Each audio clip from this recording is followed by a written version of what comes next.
and at the Ramana Maharshi shrine that is near Mekri Circle. Please do come over there. And if any of you are interested in being associated regularly with us in terms of attending all the programs there as well as here, please do give your names or any other particulars you would like to before you leave today.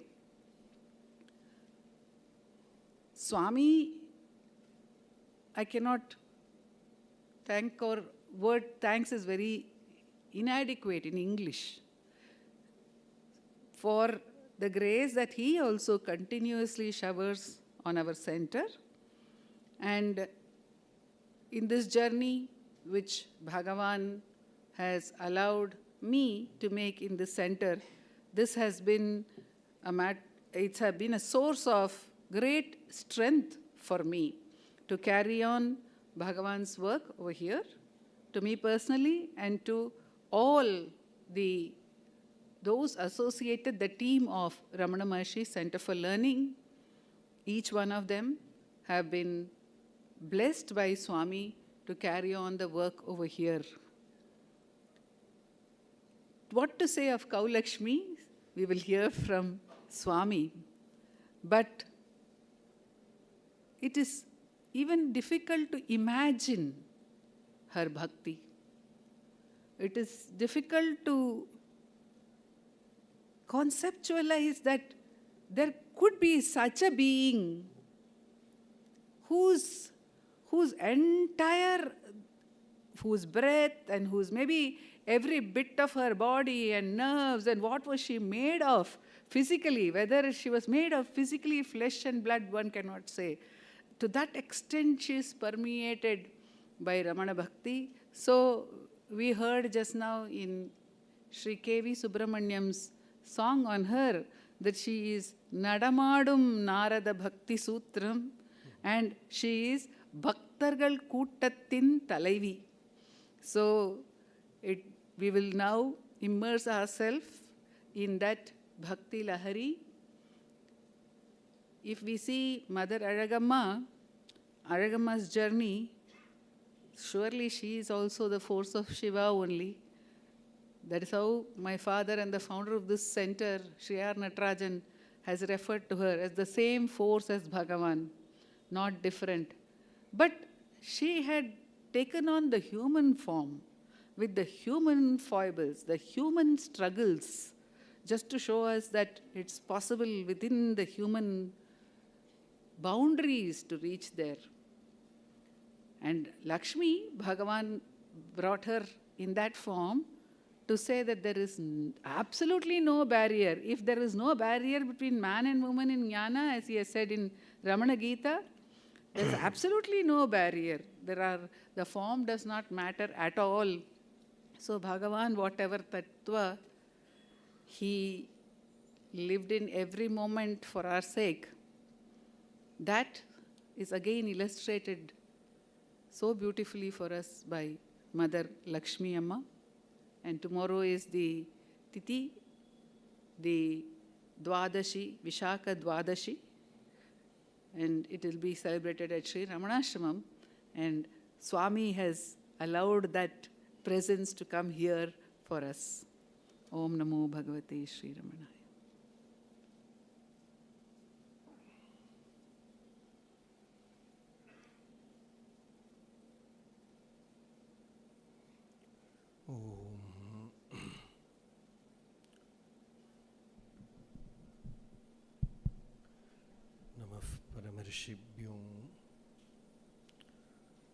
Namah Paramarshibhya Harihi Om. Yasyantarnadimadhyam nahi karacharanam namagotram na sutram no jatin naiva varnana bhavati purusho na pumsam na cha stri nakaram no vikaram nahi janimaranam nasti punyam na papam Tattvam no tattwamekam sahaja samarasam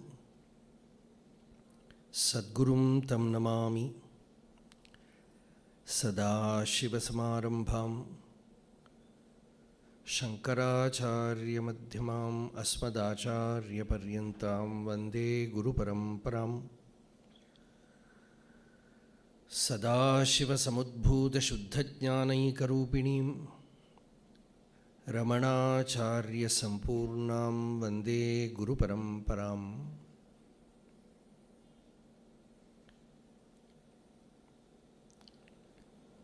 अपारसच्चित्सुखवारिराशेः यस्योर्मिमात्रं भुवनं समस्तं गुहाहितं तं रमणं गभीरं चिन्ताविहीनं हृदि चिन्तयामि।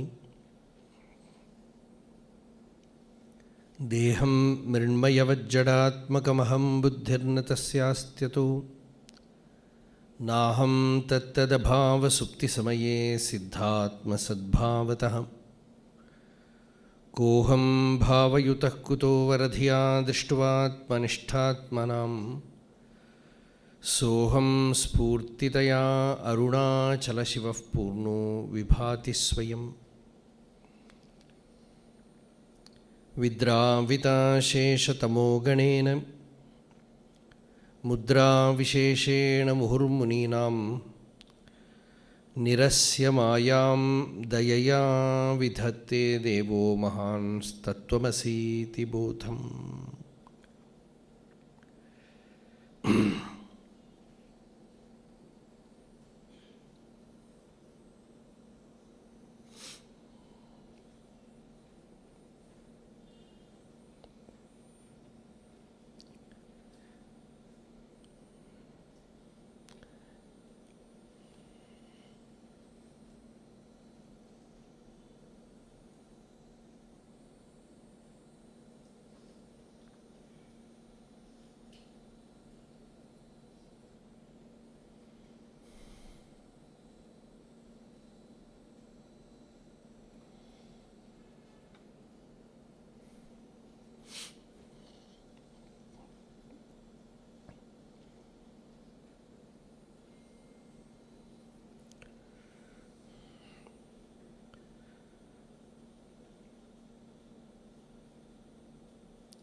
For so many years,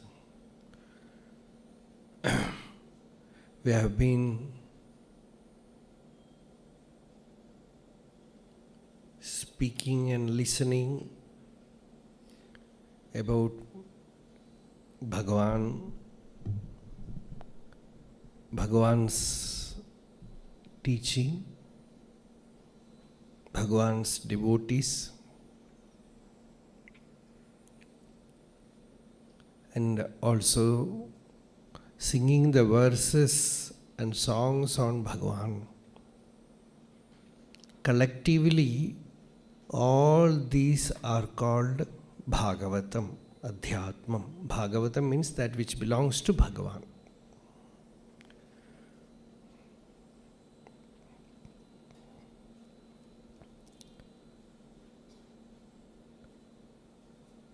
It was a great glory, Vaibhavam,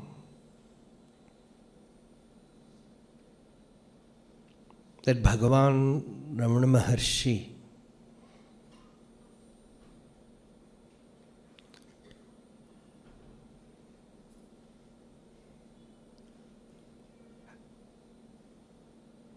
was here before the human eyes.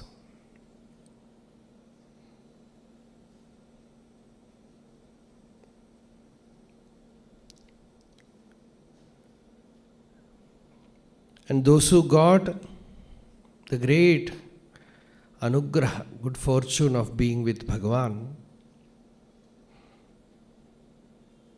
they were like all their life, they were in a kind of lahari, inundation.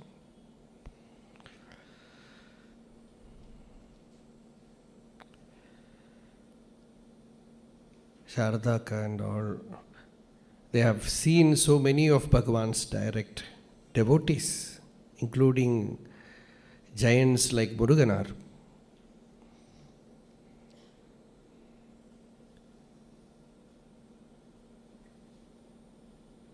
they were all in incessant Ramana Lahari.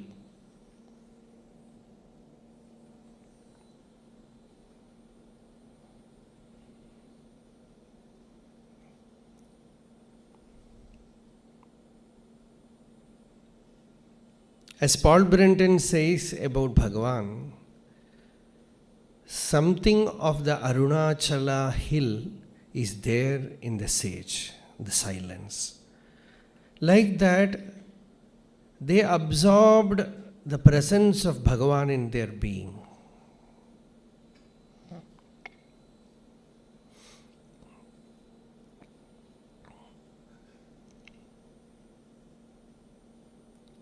Before going into the life of Lakshmi,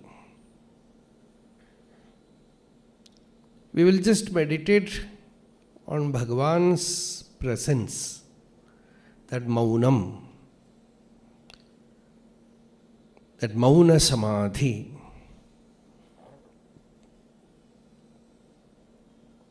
Which spoke to everyone, because that is the only language which everyone can understand.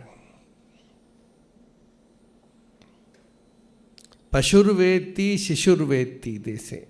Even an animal can understand, even a child can understand, trees can understand. You can see in Ramana ashram every pillar and the floor and roof has absorbed that presence, that maunam, that nishalata.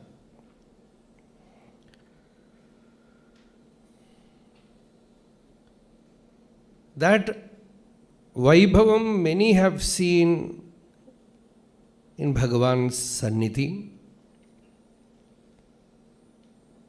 That is the ultimate fruit of Jnanam.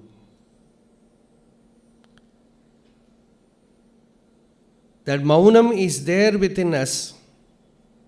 You can have that Maunam in you when all the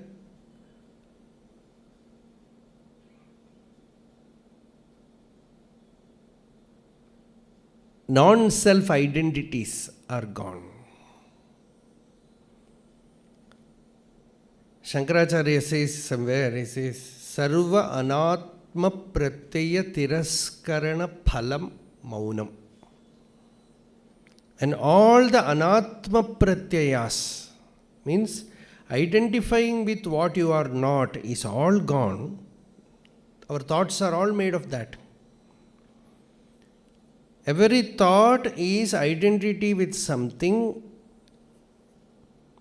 With that identity, I am communicating, getting related with someone else. This is samsara. This is where we are caught. This is our mind. In Aksharamana Bhagavan says, Arunachala, give me that delightful state, that maunam, where there is neither you nor I. Neenan arappuli nidam kalimayamai nindridum nilai arul Arunachala. Arunachala, give me that state where there is neither I, and if the I arises, it will get connected with a you, with someone. The mind will be constantly doing that. Outwardly also we will be doing that. And this is how we are caught.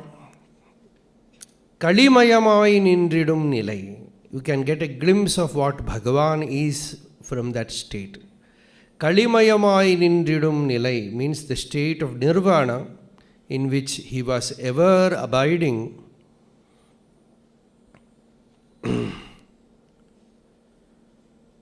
Seeing which a saint sang about him as Asipadat Uruvanavan. Turiyame, the Turiya Vastu is dancing here in his body mind.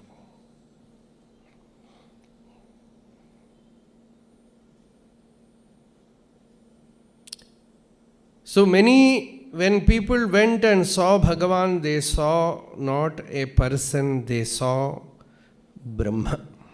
The Upanishad says, Brahma Veda, Brahmaiva Bhavati. One who knows Brahman is Brahman. So people saw him as Parabrahma Vastu. When we study Vedanta, this is known to us, that when you see a Jivan Mukta is Brahman. But till you see a Mukta Purusha, you will not get what it means. See, it is not simply human beings who saw that. Those who have a concept of Vedanta, only they saw that. Lakshmi saw that. Monkeys saw that. Squirrels, they saw that. And there are stories that some astral beings also saw that and they come and went away. At least physically it was seen that many people, common people, those who have seen Bhagavan only once, even recently, few years back, somebody told me, Ramana Maharshi, Patrike, I have seen Ramana Maharshi, and squirrels used to play in his body. That is the thing that they remember. Monkeys used to come there. And Kanakamma used to say, about 15, 16 years back, when I was talking to her, I asked, Amma, have you seen Lakshmi? She said, Patrike, Avaruva Nadupala Vande, Bhagavanoda Toppayila Talai apdi kondu vecha. She will keep her whole face in Bhagavan's tummy. And she will not consider who is in the way. She will just move inside and see Bhagavan. So they remember that Vyakyanam for Bhagavad Gita, Vidya Vinaya Sampanne, Brahmane, Gavihastini, Shunichaiva Shvapake cha Panditaha Samadarshinaha. Whether he is a very knowledgeable person, good man or bad man, Bhagavata says, Krure akrure chaiva. Whether he is a krura or akrura, it's all samam. Samadrik Pandito Mataha. That was seen in Bhagavan.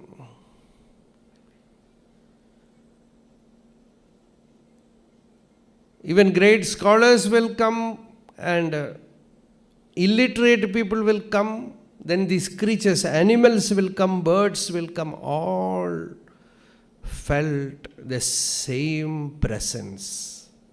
We don't know what it is. But we can understand it, that it is what the Upanishad says, that seeing the same self everywhere. Seeing the same Atman everywhere. Bhagavan used to say, you are wearing the human body, she is wearing that animal body, that is all.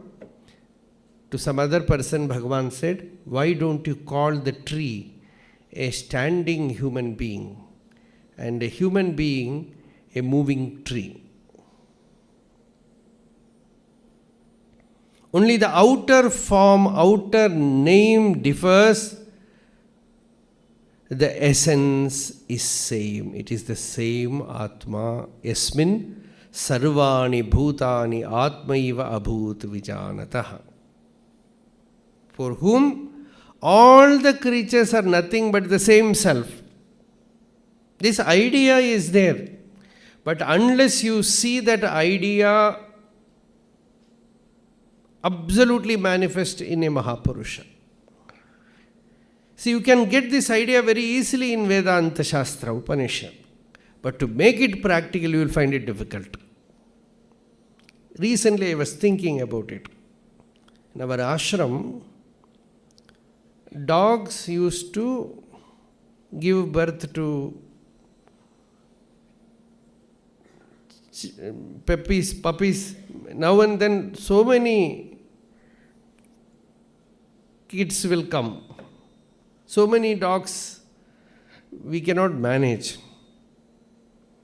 So what they will do, they will take the children, puppies. They will take the puppies and put them somewhere where they will be safe. Some place where there is human habitation, they will be taken care of, they will live. It's all their prarabdha only. But you can see that the mother is affected. It is just like human life. But if we cannot do that, if we fail to do that, what we will say? We will say we have to hand over the ashram to the dogs and walk out. Whole night, bow, bow, bow, bow.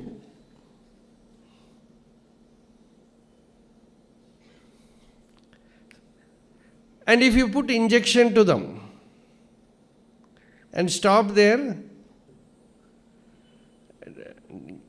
becoming pregnant, giving birth, there also we very much doubt whether it is right or wrong. This is called dharma sankadam. All these problems, you know why it comes. How to solve this problem? How to become samadarshitva?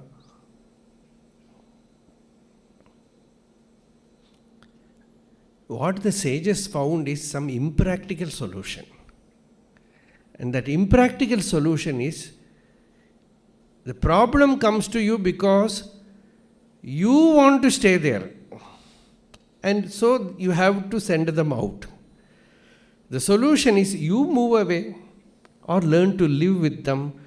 Don't have any place or ashram or anything your own.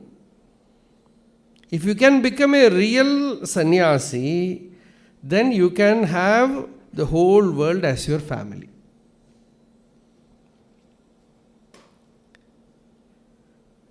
Few days back also I told the story of that monkey. When monkey came to take the fruits,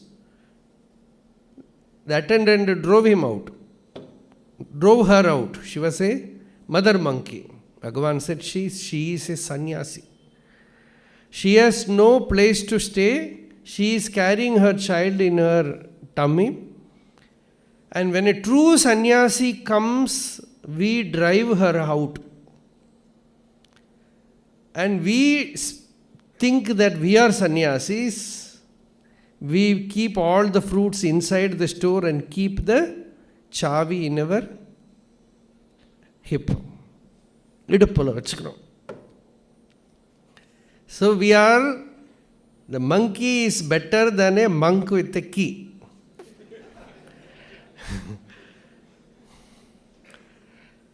So when Bhagavan was living absolutely free, for him they were all like his family. Devaraja Mudaliyar, one of the old devotees. He has seen Bhagavan when he was a small boy, long back, when Bhagavan was in Virupaksha Guha. There he has seen. After that, after so many years only he came back. He remembers that when he went to see Bhagavan Ramana there, 2 hours Bhagavan spoke about the story of the monkeys there. Not any Brahma Vidya or anything. How the monkeys have their kingdom, how they rule, all these things. He was very, very thorough with that. Their warfare, their family, everything he knows. So it was so natural to him that he moved with them, with the monkeys, with the, even with cheetah in the forest. He used to come. He used to look at them as the same Atma Vastu.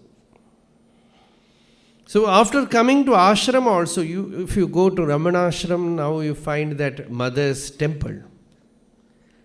Later on, Bhagavan was asked to stay there, requested to stay there. Before that, he was staying in the old hall and mostly outside, near the well. And he always liked that, to be outside. And in the mountain also, they were living in the open air. That is the right place for a sadhu. So he liked that. But when he brought him to this temple, he used to say he was very sad because the peacock cannot come. The monkeys are also banned, they cannot come inside. So he was feeling sad that his family members are not there. They were all his close people, devotees, true devotees.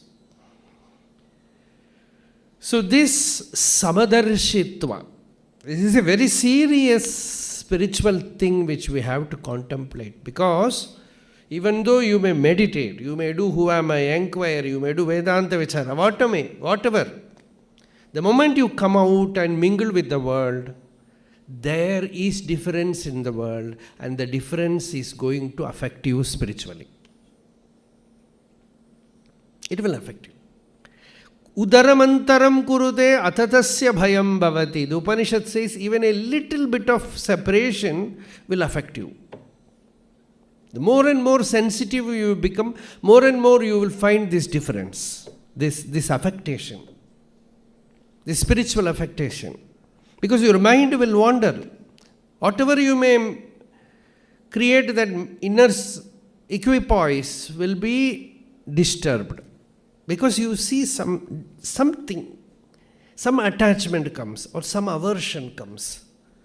A little bit of thing, they are all lower. That is enough.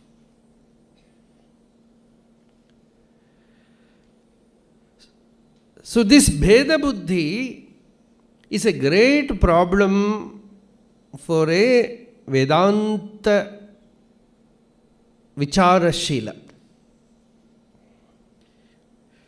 When you start living in the world, that is what Bhagavan said as Sahaja Samadhi.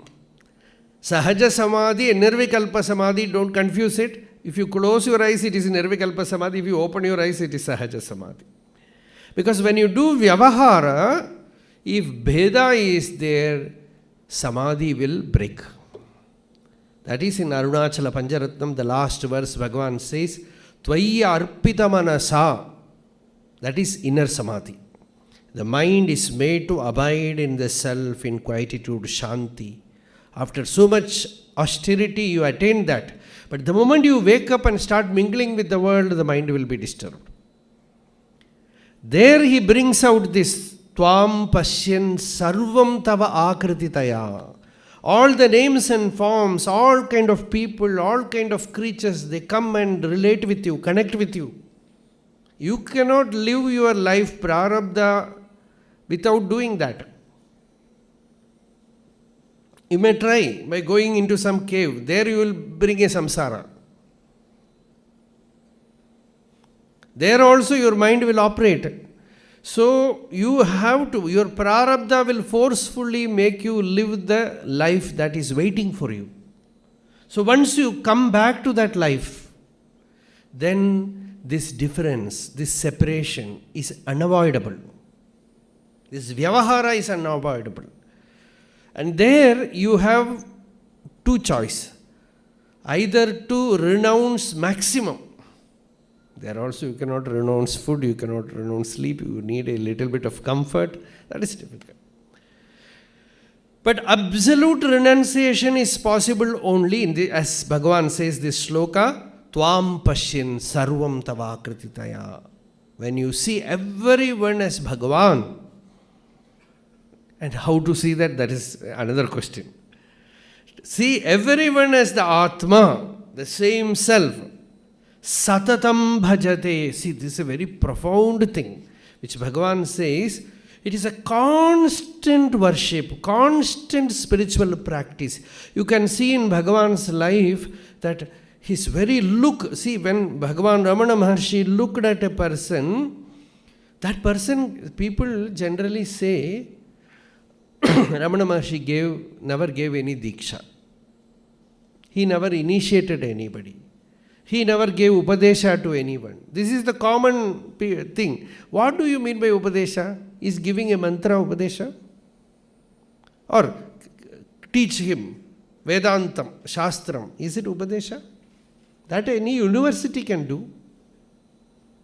that any academician can do. Mantra also, you can get it from, now of course many ashramas, they play record of their Swami as mantra diksha. That you can get from book also. So the real diksha is something of the spiritual element enters that person.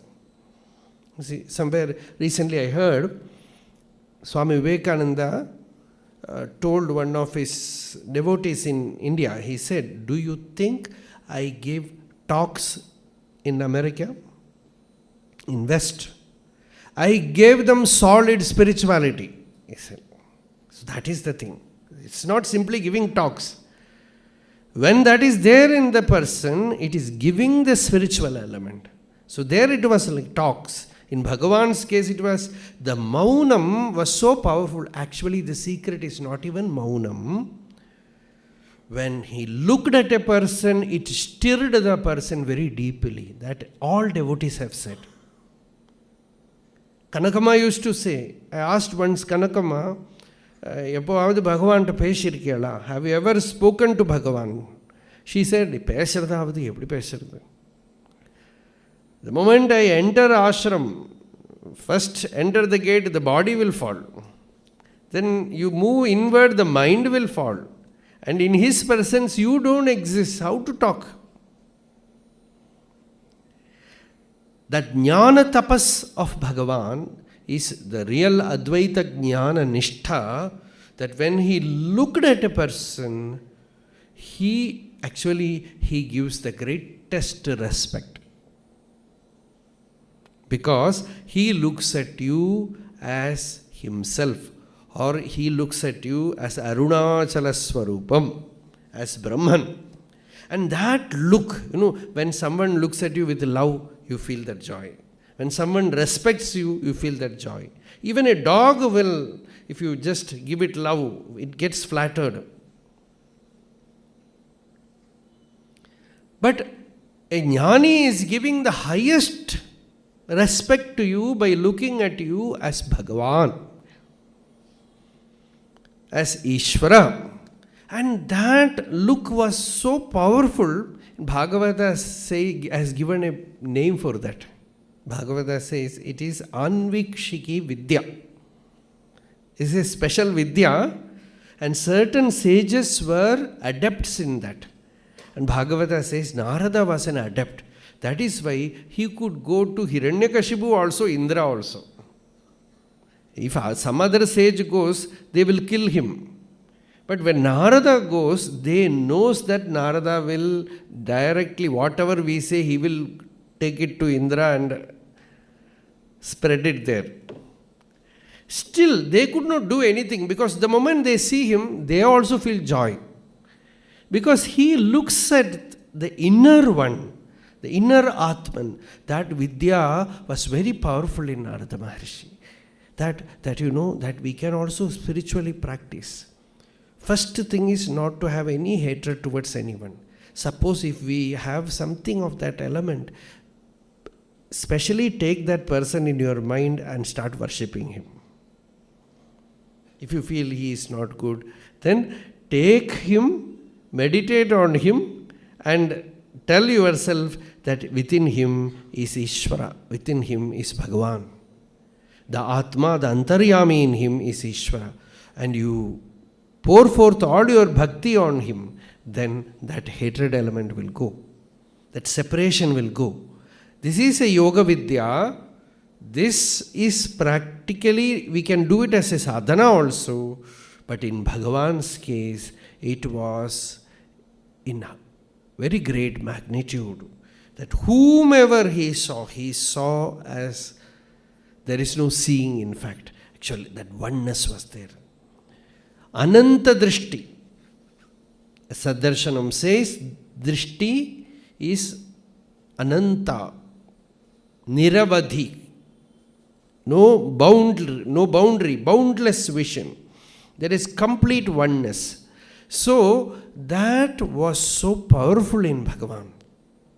This is the essence of Vedanta. You listen, you do mananam, and then you come back to your practical world, and there this Tattvamasi, Aham Brahmasmi is for me and Tattvamasi for you. Inwardly, I know that the Aham in me is Brahman. It is the absolute truth. And whomever I meet, see, we have to remember the Aksharamanamala song, Neena Narapuli. The I will disappear by Atma Vichara. The you also should disappear. The you have to disappear, because sometimes if the you comes, the I will come. You can be without I in aloneness, but when you come to relative plane, some person you don't like, he comes and sits near you. Your I will arise. Ego will arise. So to be completely free of that ahankara and to see the same being in all, this is the essence of that sadhana, where you will remain in samadhi while interacting in the world.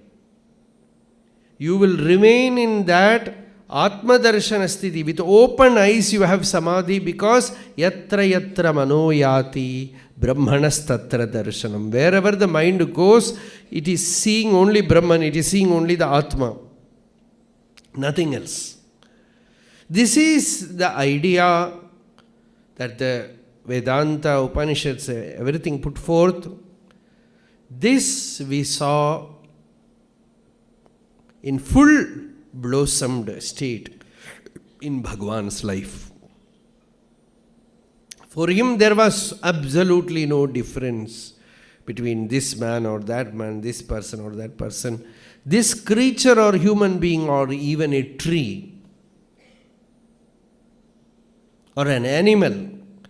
For him all was same, everything was same. That Samadarshitva was absolute.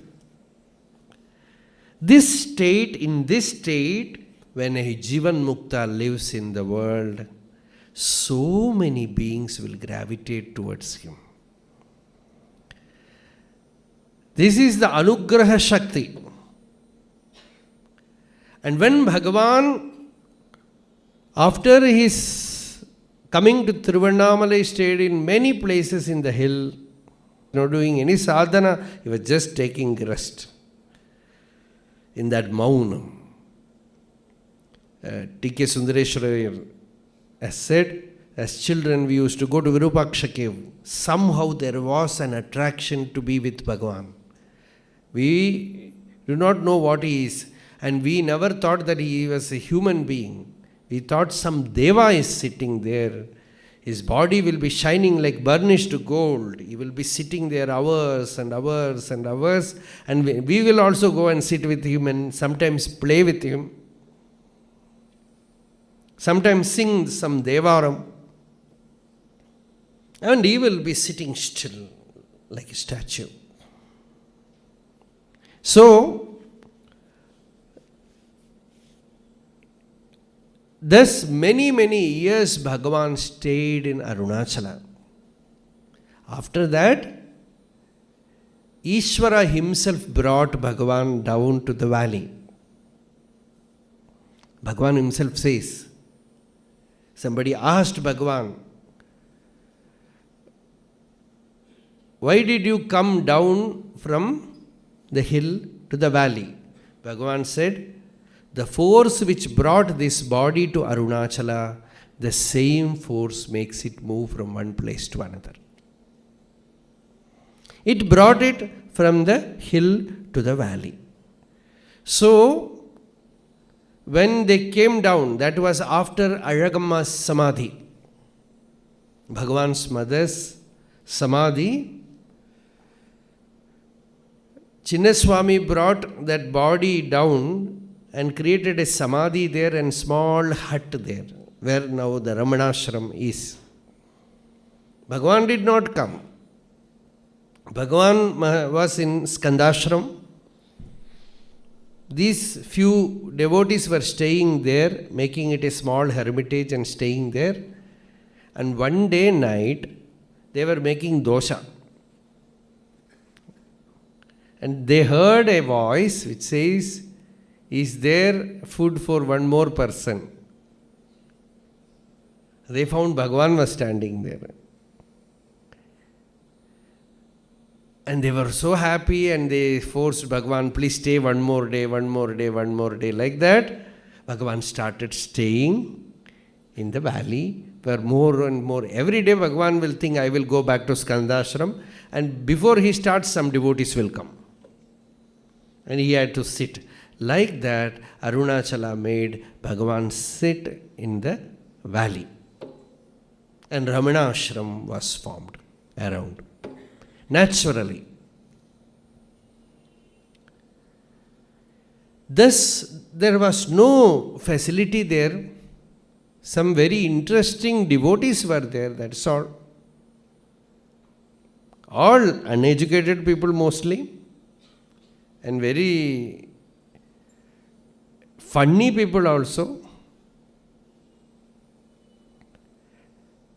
One person used to dress like a soldier and stand before a pen. Soldier Swami. Sipai Swami. Sipai Swami. He used to stand like Sipai. All kind of people were there around Bhagavan at that. And we think Bhagavan enjoyed that. That is why when Narayana Guru saw Bhagavan in Skandashram, he said, Raja Sarpam. He said, Bhagavan is like a Raja Sarpam. Just one hiss, the person is out. Like that, in that presence itself, jnana can happen. But what to do? All around are Annakavadis. He said, people around are all only sitting there for food. Like that he commented. When Bhagavan heard this, Kujuswami said, when he told Bhagavan, Bhagavan also gives some part. He said something. Why don't you say something to them also? Something like that Bhagavan said.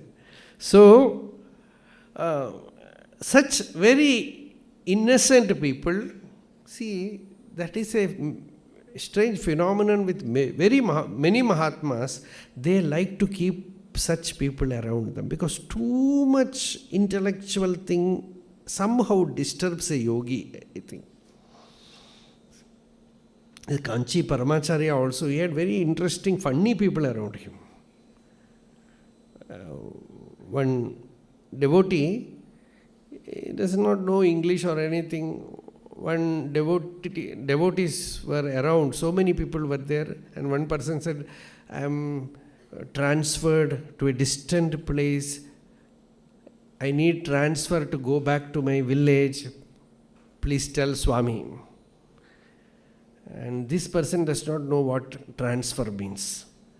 He heard it wrong. And he said, avarku cancer vanum. He does not know what transfer and cancer is. He said, cancer illa, transfer. So such people they were keeping with them. So Bhagavan was also like that. All very interesting people. And Bhagavan's close friend, Rangan, came to see Bhagavan in Skandashram.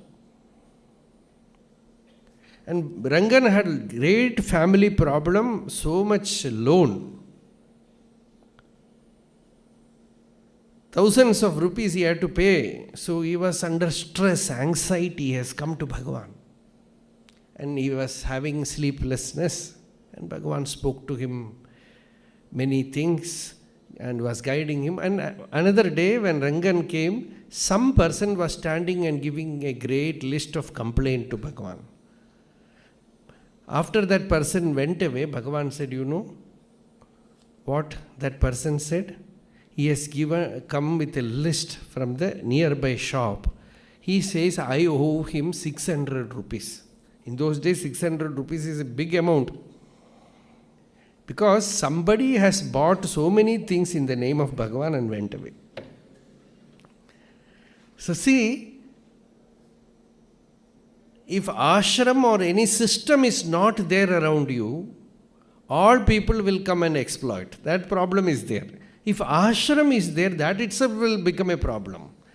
So prarabdha cannot be avoided. Bhagavan said, you cannot avoid the prarabdha. As long as the body is there, if you live alone, that alone, lonely stay will become a problem. If you collect people around them, they will create problem. So what to do? So don't fear prarabdha. Bhagavan said to G.B. Subramaya, he said, don't try to avoid prarabdha, don't fear prarabdha. Some form of prarabdha will be around even a Jivan Mukta. In fact, for a Jivan Mukta, the prarabdha will be more powerful. Because all prarabdha will explode, blast in that life. So that will be happening. So Bhagavan had, it is not that he was having a very peaceful life.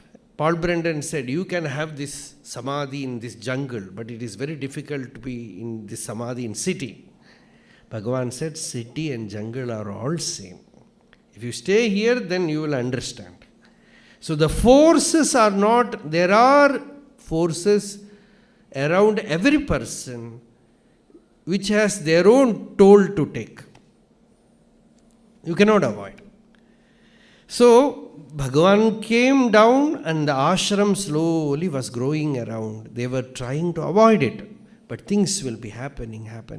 Something or the other will happen. And one day, when Bhagavan was standing in the ashram and some devotees were there, very few of them, one person with all his body, bhasma, everything, was driving a cow and a calf inside the ashram. His name was Arunachalam Pillai. The moment he saw Bhagavan, he did a Sashtanga Namaskaram and with his body shivering tears, he said, Sami, neenga sonnabadi na vanduten. Bhagavan said, enna sonnabadi? He is coming, I think, from Gudiyatham. It's a very long journey, but I think 70 kilometers, 80 kilometers away from Tiruvannamalai, I think. So from Gudiyatham he is coming to Tiruvannamalai. There he had a dream because his cow has given birth to a calf. See how the destiny takes the person. The cow has given birth to a calf in Gudiyatham, about 70 kilometers away from Tiruvannamalai.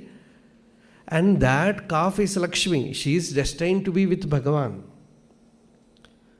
And that person gets a dream in which Bhagavan goes to him and tells him, I want your cow and calf. You bring them to Tiruvannamalai. And that person is not a very educated person, not a very rich person. And you see his heart. He immediately decides to take the cow and calf, walks all the distance to Tiruvannamalai and brings that cow and calf to ashram. Bhagavan said, okay, it is not possible to keep the cow here because there cheetahs also come. So many thieves also come. So it is not that easy to keep the cow safe. So, and nobody is there to look after the cow also. It's not that easy to take care of a cow. So Bhagavan said, it is not possible. You have offered it, you take it back. And that devotee stood. He said, I will not do that. If I have given, I have given. I will not take back. And he was not ready to accept any money or anything for that because he had a dream in which Swami has come and ordered him to bring the cow and calf. I have brought it. Bhagavan said what to do. They were having a discussion and Chinna Swami, all of them were there. They were saying how to keep this cow and calf. And there lies that Lakshmi has to stay there and someone has to do that. At that time, Ramanatha Brahmachari arrived. See, he was a gem of a person, great devotee of Bhagavan. And very innocent, very simple. And he will be there to serve Bhagavan, serve Bhagavan's devotees, everyone. He is Bhagavan's Totakacharya. Because for him, people used to tell Ramanatha, you are so close with Bhagavan, why don't you ask some Brahmopadesham to Bhagavan? He said, enakku adala venda. And one day he asked Bhagavan, what is self-realization? Atma Sakshatkar.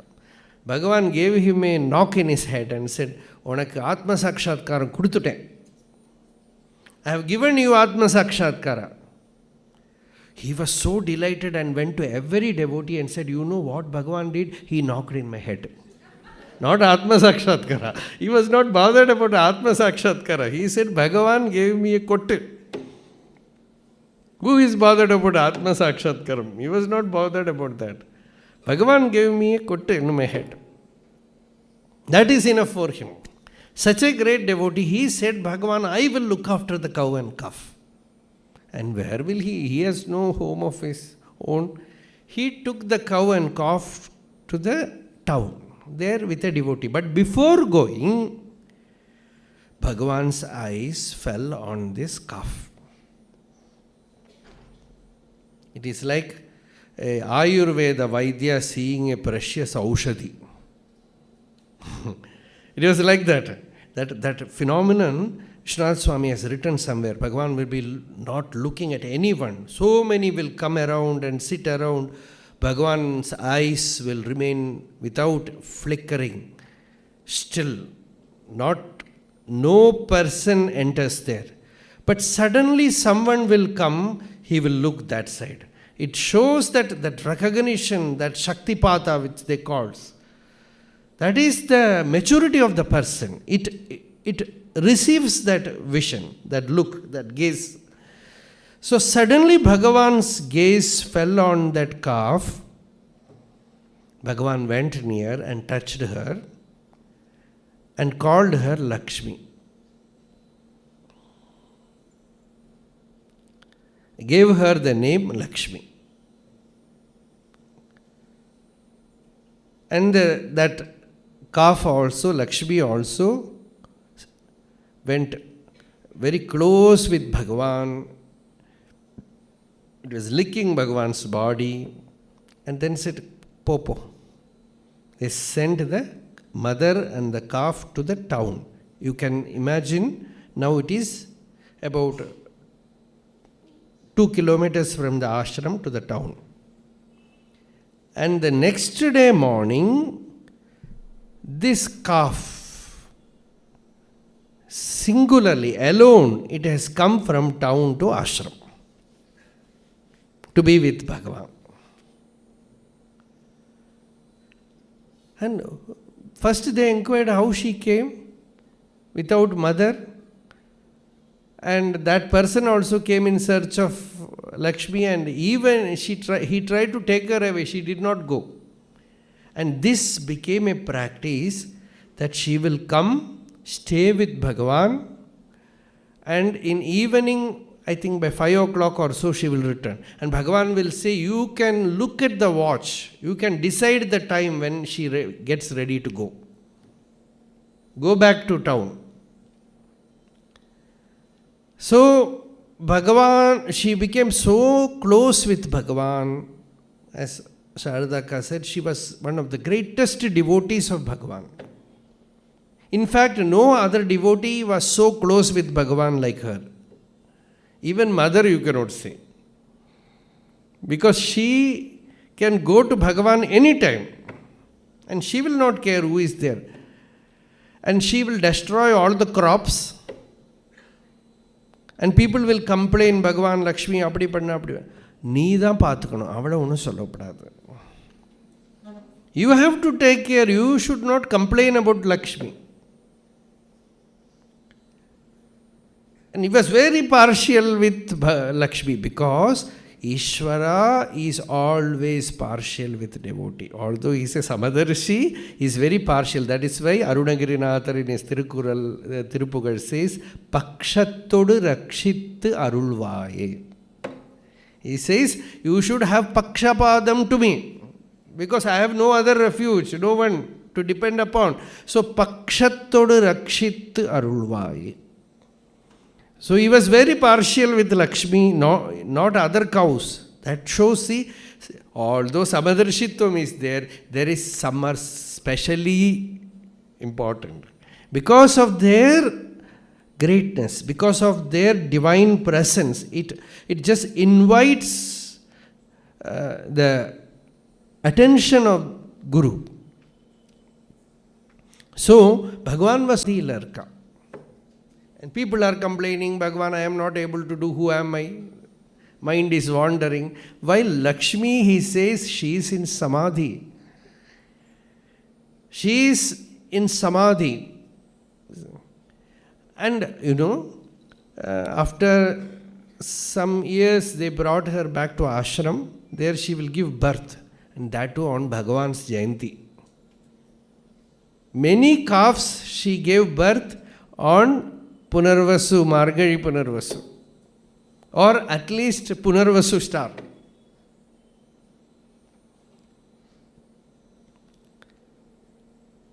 So we do not know. See, Shankaracharya says, you need not have a human body to have bhakti. Nartvam, devatvam, nagavana, mrigatvam, mashakata, pashutvam, kitatvam, bhavatu vihagatva sadatvat padabjasmarana paramanandalahari vihara saktam ched hridayamiha kimtena vapusha. Let the body be human or animal or bird or whatever it might be. If there is bhakti in the heart,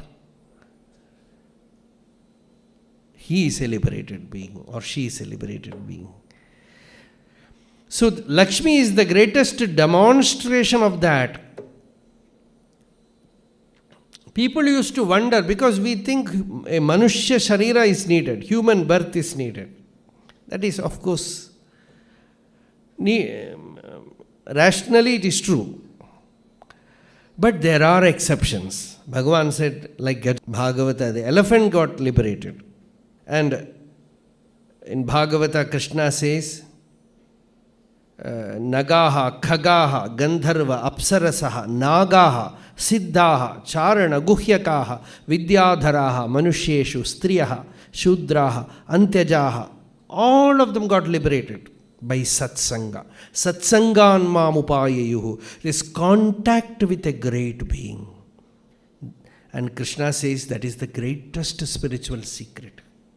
T.K. Sundareshwaraya thought he needs sadhana. Not simply sitting with Bhagavan and not practicing anything. So why not? I will keep away from Bhagavan for some days and do sadhana. Without doing sadhana, what is the use of always coming and sitting with Bhagavan? So better do sadhana for some days. So he left Bhagavan and went away.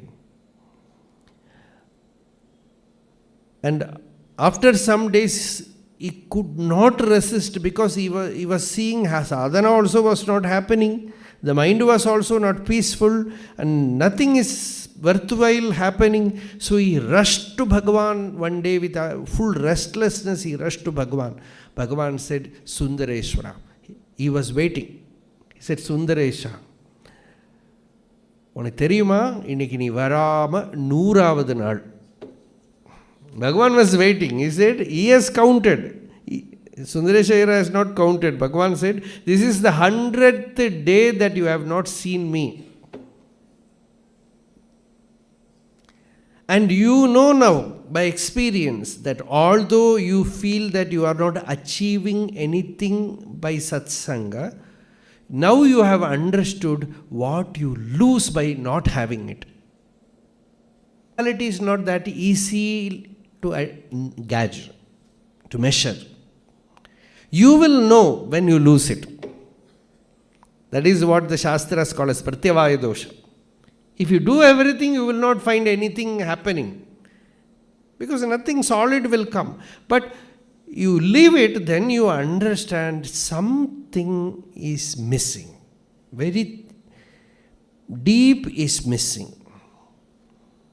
So that satsanga is a great spiritual secret, and the greatest demonstration of satsanga is Lakshmi, the monkeys, the peacock, all. And amongst them, Lakshmi was the greatest perhaps. And she had such love for Bhagavan that Bhagavan also responded to it in the same way. One day Lakshmi came and she used to speak to Bhagavan We don't know what language that is. Because naturally in the ashram, the kitchen people, every day they will give idli to Lakshmi. She liked it. One day, idli was over because some new guests came. So idli is also not easy to, the maav should be there. So, they gave her something else, upma or something she did not eat. She is very special. And they thought, okay, it doesn't matter, because only thing is, if Bhagavan comes to know it, it is difficult. So Bhagavan anyway will not know it. That is what they thought. She directly went to Bhagavan and told him. I don't know why. The kitchen person said, "Enna bhashayo, eppadithaan pesralo, theriyala." She went to Bhagavan and told, and Bhagavan called them, "Why enna inaki Lakshmi ki idli kudukalayo?" They said, Idli was over, and the Mauni Sadhuku vacha idli irukume. Some idli was kept for that Mauni Sadhu. He has went out to the market. So that is kept there. Bhagavan said, give her that idli and make upma for him. You should give that to Lakshmi. So that idli was given to her. Such speciality, Malavazhapalam. That is a special. So that Bhagavan will keep separately for Lakshmi because she likes it. Somehow there was a strange bond between them. And she used to enjoy that presence, go around Bhagavan. And when one devotee came to ashram, gave some money to Chinnaswami and said, make a cow shed to Lakshmi. By the time some calves are also there. So make a small cow shed to Lakshmi. And Chinnaswami, of course, that time the mason there, the head of construction was done by Annamalai Swami. So Chinnaswami said, gave a small, what they call, plan, small plan. He drove a plan, and that measure you make a cow shed. At that time, Bhagavan somehow played with the construction and Annamalai Swami's spiritual sadhana and Chinnaswami's mind. He will silently come and tell Annamalai Swami, drove a big cow shed that you are seeing now in another place, not in the place where Chinnaswami suggested.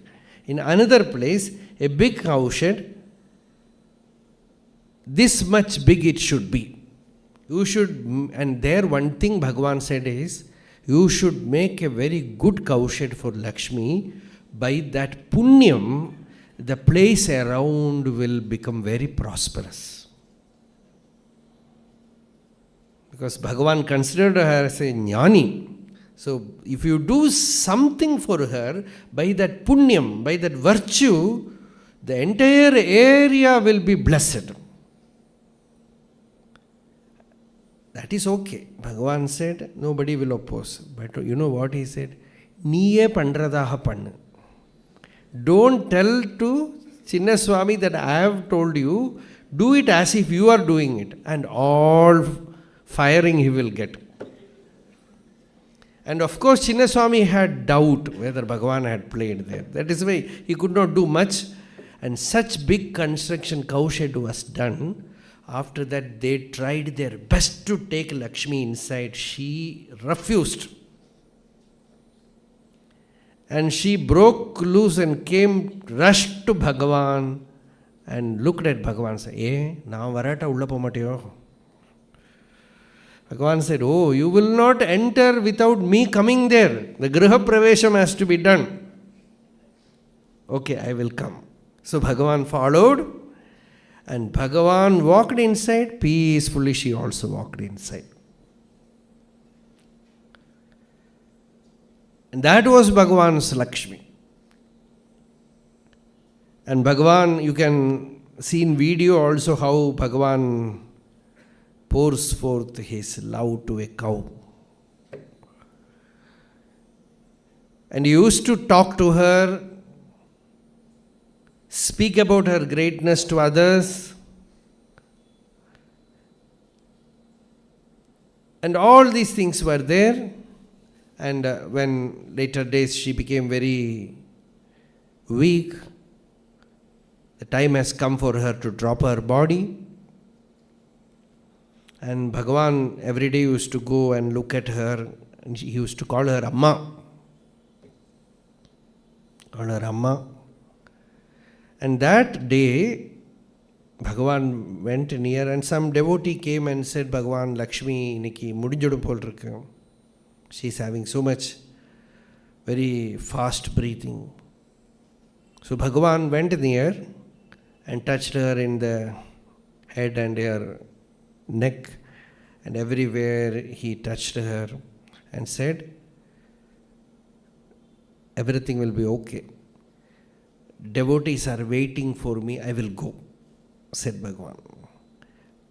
And while going, this very remarkable thing, the attendant who was with him asked, Bhagavan, why don't you stay with Lakshmi till she drops her body? Because Bhagavan stayed with his mother. So he asked. Bhagavan said, அம்மாவுக்கு அது தேவையாக இருந்தது, லக்ஷ்மிக்கு அது தேவையில்லை. Because there is no desire, no vasana, nothing in her. There is only Bhagavan was in her mind, nothing else. So he just said it is not needed. And when she got absorbed, Bhagavan said, Lakshmi vimukta aanal. He said, Lakshmi, you can see, read that poem in Lakshmi's Samadhi. If you go to Ramana ashram, see that the Tamil poem and English meaning also is there. The day on which Lakshmi got liberated, mukta. And somebody asked Bhagavan, is it simply a hyperbole or is it true? Bhagavan said it is verbally true. It is absolutely true. Because she is a mukta. She was a mukta. And she took that body to be very near me. And people say she was like Kirapati, who took the body of Lakshmi. Later on, Kirapati was a great devotee of Bhagavan. And she took the body of Lakshmi. We do not know that, such things.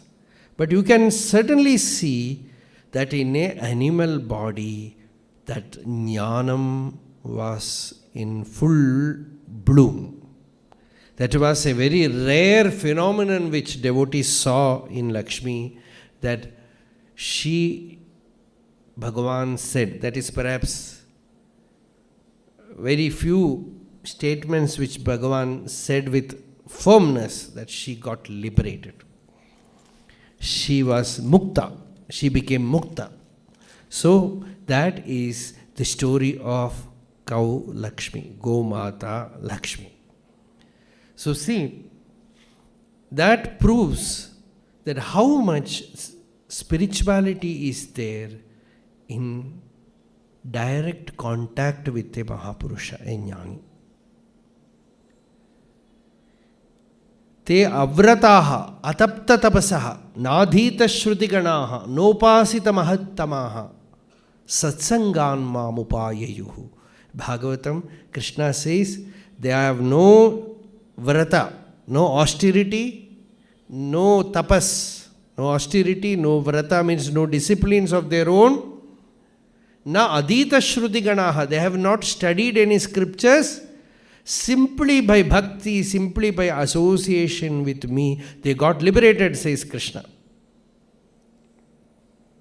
This we can see with many of the devotees of Bhagavan. By association with Bhagavan, they got the highest achievement, attainment of that inner blossoming. So Satsanga is the sure medicine for this samsara vyadhi. And of course, when a human being goes to Bhagavan, when an intelligent person goes to Bhagavan, he will also absorb the teaching. The teaching is needed, the teacher, the guru is needed, that bhakti is needed. You need bhakti, you need jnana, you need vairagya, everything. The spiritual life should be complete because you have to give your mind 100% to Bhagavan. Manasaivedam aptavyam. You give the mind to the world and give your body to Bhagavan. He don't need your body. You can better give your body to the world and give your mind to Bhagavan. Or offer your body, mind, everything to Bhagavan. Then it will be purified. Shanti will be there. Our spiritual life will become fruitful. Then only our spiritual life will become, sadhana will become fruitful.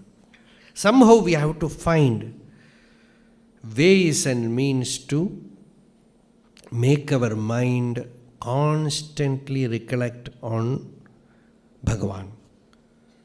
You can have your own ways by chanting His name or by meditating on His form or by doing parayana of the works. This will purify the mind, and when the mind is sufficiently purified, jnana will arise. Then we will have the self-enquiry which Bhagavan speaks will naturally happen within. The I, which is so intimate to us, we will start looking at it. Bhagavan says in his death experience, there was a strange fascination to follow the I thought to the source. And that fascination is Arunachala's grace. And that fascination can arise when the mind is absolutely pure. All sadhanas like chanting Bhagavan Nama or singing about Him or serving Him in various forms, these are all for purification of the mind. Jagata Ishadi Yukta Sevanam Ashtamurti Bradeva Pujanam Uttamastavad Uchamandadaha Chittajam Jabadhyanam Uttamam. All these sadhanas are needed. You have to do whatever sadhana you can. Somehow you take your mind from this. See, if you leave the mind as it is, it will go to the lower planes. So you have to give a lift to the mind, take it from the lower planes to the higher planes. That is the first step. That is why we say we cannot inwardly do, so we go to satsanga or temples somewhere, constantly lifting our mind from a very degraded state, and slowly the mind starts recollecting on divine stories or Bhagavan Nama or something higher. This is the first step. Don't directly simply say, I am not able to do Atma Vichara, I am not able to do. People simply say, I don't want anything, I want only Jivan Mukti. As if it is the easiest thing to get. At least we should have that simple bhakti. Kadal perukke arulvaye. We should have simple bhakti, not seeking anything.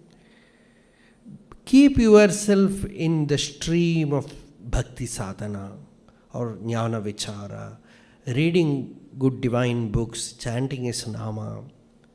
Physically also doing some puja or service or something. Somehow you have to transform your life. This we can do in some way or the other.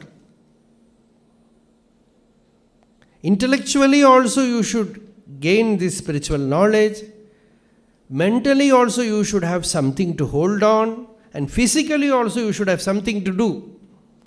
When all these things are there, it becomes a complete sadhana. That is the success of Tiruvannamalai. See, Bhagavan's teaching of Atma Vichara is so subtle. That is why people, when they read it from a distance, they find it so distant. But when they come to Tiruvannamalai, that presence of Bhagavan's Samadhi, that ecstatic presence of the place, and you can go around the hill, do Giri Pradakshina, meet so many devotees, so many who have renounced everything for the divine. All these things are there, then you find you are able to float. There lies the secret. Even if you have to stay in a city, you have to find all these things by your own effort. Have Satsanga on one side, reading good books, chanting Bhagavan Nama, some physically also offering yourself to some kind of service, some kind of bhakti sadhana. If all these things are there, after so many years, Shankaracharya in one of his poems says, the agriculture of spirituality will give harvest, will give good samvit phalabhyunnatihi. The fruit of jnana will slowly appear. Kedaram akalita mukti mahaushadhinam padaravinda bhajanam parameshwarasya. This Kedaram means it is like a paddy field. And what do you sow there? Mukti mahaushadhi, the great herb, the seeds of mukti, liberation, you sow there. And you water it with shraddha, fence it with discipline, and nourish it with all bhakti, Bhagavad Katha, everything is needed. See, all these things will at last give you that spiritual fruit. When Paul Brenton, before meeting Bhagavan, when he saw that Kanchi Paramacharya in Changalpet, because Swami was speaking Tamil, so he says, what the French people call spiritual Brahma Tejas, that spirituality can be understood by the presence. It can become so palpable. Many people, when they came to RamanaCharana, they used to say, the presence is so palpable that you can cut it with a knife. The maunam, the silence is so palpable that you can cut it with a knife. So the Lakshmi episode is not over. See, last Shivaratri, thousands of people. Generally in Tiruvannamalai, Shivaratri will not be much crowded, like Kartika Deepam. Strangely, formerly I thought, Shivaratri will be very crowded. First, my going to Tiruvannamalai was on a Shivaratri day. So that day also, it was not much crowded in those days. But later on, now, recently, every day is a crowded day. So this Shivaratri was also fully crowded. So few of us, with some people singing Aksharamanamala were going round. So we went to RamanaCharana. And after doing our namaskaram to Bhagavan, when we came out, see, ashram is fully crowded.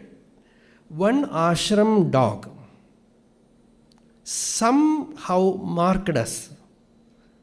And along with us, it followed the entire Giri Pradakshina. Wherever we sit and sing, he will also sit quietly, very dignified way, in a distance he will sit. And we will start, he will start. No confusion, no getting mixed up with other people, somebody tried to give him something to eat, that also he was not taking. Smaran was putting something into his mouth. No, someone else, Suresh was doing that, putting it in his mouth. That's all. So he went round the entire hill, and when we reached ashram, he entered ashram and went inside. And this is not the first time. We don't know whether it's the same dog. It is done with many other devotees before also. So the phenomenon continues. I will tell you one more story. One devotee is still there in Tiruvannamalai, Pasi. In his house there was a peacock. And that peacock was called Murugan. They named it as Murugan. And people will come to that house, he liked very much that Pavulamalli flower. So that he will eat. Very tasty. That was his delicious food. So they have taken even photo of myself giving him Pavulamalli flower. So that he will eat. And one day, this devotee came to my house and told, Swami, he looked very worried. I was about to go somewhere for a talk. Morning he arrived. That was not the time when he has to come. He came and said, Swami, Murugan is behaving strangely. He is attacking people, newcomers, and he looks somehow affected. What to do? People are telling we should go and leave him somewhere in the forest. What can I do? I have no idea about that. So when we went to ashram, I simply told, Manianna was there. I told Manianna what to do, because he knows the nature of all these peacock, monkeys, everything. So I told him, this peacock is behaving strangely.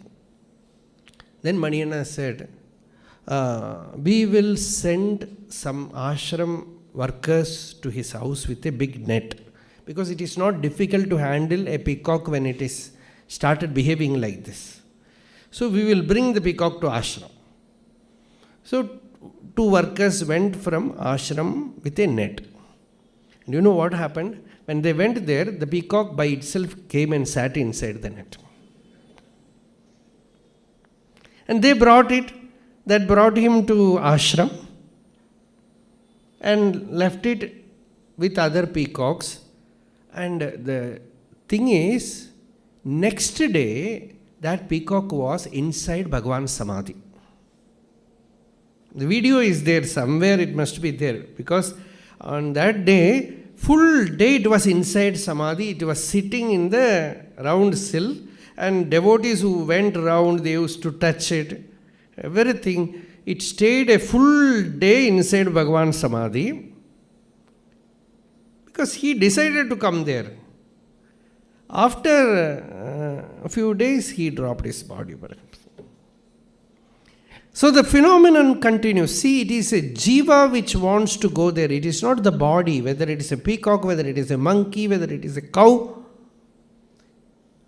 whether it is any other creature. In Valmiki Ramayana, Rama tells Lakshmana about Jatayu, Sarvatra khalu drishyante sadhavo dharmacharina. Shuraha sharanyaha saumitre tiryagyonigateshvapi. Even animals, other creatures also, there are mahatmas. So to see the inner being and the strange behavior of such beings, they all have that seed of liberation in them. Everyone is carrying that seed of mukti bijam. It is there. When the time is ripe enough for that seed to sprout, that being will move. See, in North India there was a saint, Gondavalekar Maharaj, in Maharashtra. With him I heard a dog was there, it used to fast on Ekadashi. We human beings are not doing. It has its own samskara was there. So, with Bhagavan, one dog was there, he used to sit only on an ochre rope. He will sit before Bhagavan, they will put an ochre rope, on that kashaya vastram only he will sit. And he will not eat before Bhagavan has touched that. People have tried giving him some sweet. He will not eat. If Bhagavan eats a little bit, then he will eat. And one day, another dog came outside, it started barking from inside the old hall, Bhagavan said, Kanna tharanda thane theriyirudhu, kanna moodu. Bhagavan said, because you are opening your eyes, you are seeing the other. Close your eyes. And instantaneously the dog closed its eyes. They all came there to be with Bhagavan. A crow, a deer, monkey, many creatures. They used to visit. A white peacock. So many of them were close with him. And this is not a story that we can enjoy. This demonstrates the state of a mukta, a jivan mukta, an enlightened being. The thing that the Upanishad says that he looks at everyone as the Atma. It is not an poetical idea. It is not something which you can philosophize, think about, have Purva Paksha and Siddhanta. It is something which you can see directly. For that you have to see a Mukta Purusha where the entire Vishwam, Etra Vishwam Bhavatyeka Needam. Entire universe is one. No difference at all, no Bheda Buddhi at all. There Vedanta becomes Bhedanta. That Vedanta, Verara Vilangum, Vedantate Veru Ara Vilangum Veda Purul. In Vedanta, that Bheda is removed, that separation is removed. There everything becomes one. Mrityosa mrityum apnoti yaiha naneva pashyati. The Shruti says, one who sees the nanatva, the plurality, he will go from death to death. Death means what? Limitation, separation, limitation, attachment, aversion, desire, anger. All these things are the result of that separation. And it is not that easy to remove separation as long as you have that desire in you, you have that survival instinct in you. That flowers fully in a Mukta Purusha. We will take it in only partially. Wherever it is comfortable for us, we will say no Bheda Buddhi. Only in getting married, no Bheda Buddhi. Because that is comfortable for me. After everything, there is Bheda Buddhi. It is not like that. That is why Shankaracharya said, Bheda Buddhi is for avyavaharya. See, when a person has reached that state, he no more has any selfish interaction. He will not utilize it for selfishness. Because he has no selfishness, then only Bheda Buddhi goes. For your own selfishness, you say no Bheda Buddhi. That is not Advaita Jnanam. That is Swarthada of its height. Needs height. So Bheda Buddhi is removed, that separation is gone, that Advaita Jnanam is there. Because in that state where the person is utterly, absolutely desireless, free, in such a state, his perception of that reality in everyone, that very perception is a very powerful force. And that force works like magic in others also. One word is enough, or mere presence is enough to stir those who are mature to receive it. That very look will initiate them. The presence will initiate them. They don't need a special mantra or special word or anything. That is why Bhagavan said, for the jnani there is no disciple. Chadwick said, then what will we do, Bhagavan? We have left everything and come to you thinking that you are my sole refuge, our sole refuge. Bhagavan said, you can have that bhava. That is yours. The Shishya can have that, he is my Guru, he is my Ishvara, something like that. But if the Guru is looking at the Shishya as a Shishya, Bheda Buddhi has come. When that Beda Buddhi is not there in the Jnani, his teaching will work. As Kathopanishad says, only when Ananya Prokte Gadiratra Nasti, Aniyan hi Atarkyam Anupramanat. Ananyena Prokte. The Guru is Ananya, no Anya, no otherness. That state Bhagavan lived, and in that state played upon others also. The power, the impact was so deep. That power of that Advaita Jnanam, we call that it is Maunam, it is that, this, many things we say. It is the power of that absolute oneness. That is why he said, Asipadattu Uruvanaman. The moment you go there, he is telling you, Tattvamasi, you are that. His very look tells that. That is, that also without any language. That is why Lakshmi was able to receive it. Monkeys were able to receive that.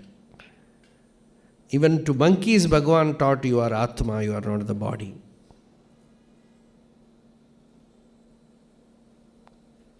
Somebody said, will monkeys understand Bhagavan? Why not? If you can understand, they can also understand. Many of you are also not understanding. So they will also get it. The same inner one is there, so it is possible. So, once for 1 full year, I never moved away from Palakkad. That time, not complete Maunam, but not moving out, staying in one place. So there was a small jungle place. There I will sit alone, and I was chanting one day, because something has to be done. I was chanting, no one else. And I was speaking Vedanta, whatever comes inside. And I opened my eyes. I had 2 disciples, 2 mongoose. They were sitting there like students in front. So we don't know who will receive it, who will come. Sometimes such strange things happen.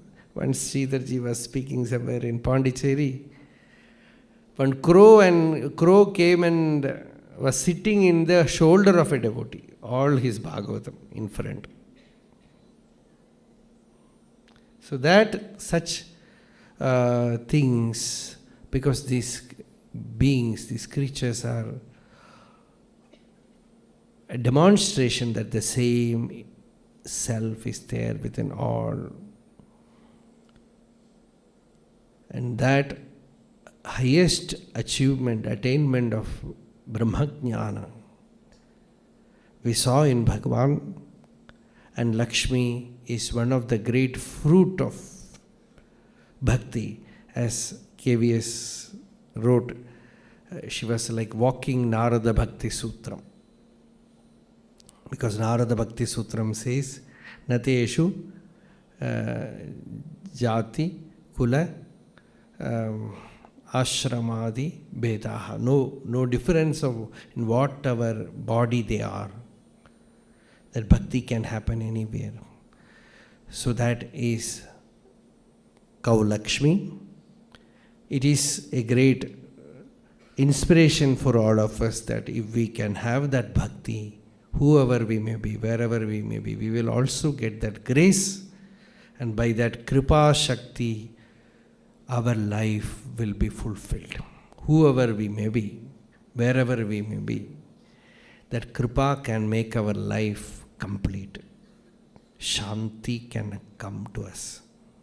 That is spirituality, not any outer achievement. So, this is a great occasion that we had today to meditate on Kau Lakshmi and Bhagavan. We pray to Bhagavan for His grace. Let His grace bestow that Shanti, that Adhyatma Anubhava in us. Arunachala Shiva, Arunachala Shiva, Arunachala Shiva, Arunachalam, Arunachala Shiva, Arunachala Shiva, Arunachala Shiva, Arunachalam, Arunachala Shiva, Arunachala Shiva, Arunachala Shiva, Arunachalam, Arunachala Shiva, Arunachala Shiva, Aruna.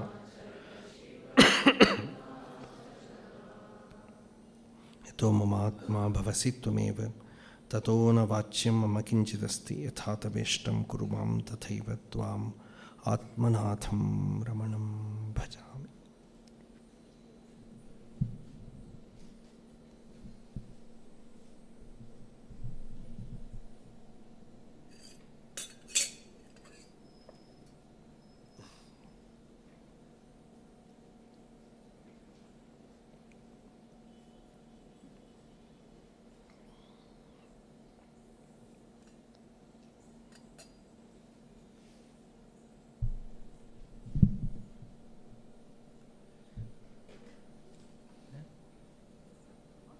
இல்லை எப்படி நீங்கள் plan பண்ணியிருக்கலாம் அப்படி